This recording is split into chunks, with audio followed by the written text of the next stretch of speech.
makes a weird grumbling noise, shifting gears. And it kicks up on the floorboard a little bit.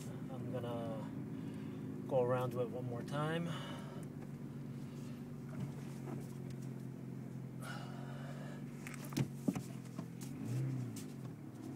Reverse gear does not make the same sound. First gear, accelerating, rumbles. Second gear, rumbles. There's something loose on the bottom of the car.